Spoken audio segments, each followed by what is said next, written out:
potentially dangerous weather situations. Specially built receivers can be automatically activated by the signal to warn of the impending hazard.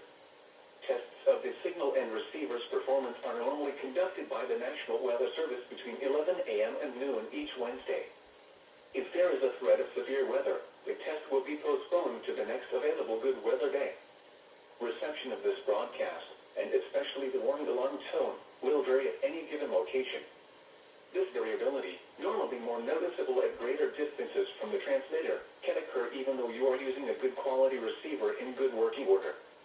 The warning alarm tone will be activated for hazardous watches and warnings for the following counties: Champaign, Clark, Delaware, Fairfield, Fayette, Franklin, Greene, Hocking, Knox, Licking, Madison, Marion, Marl, Muskingum, Perry, Pickaway, and Union.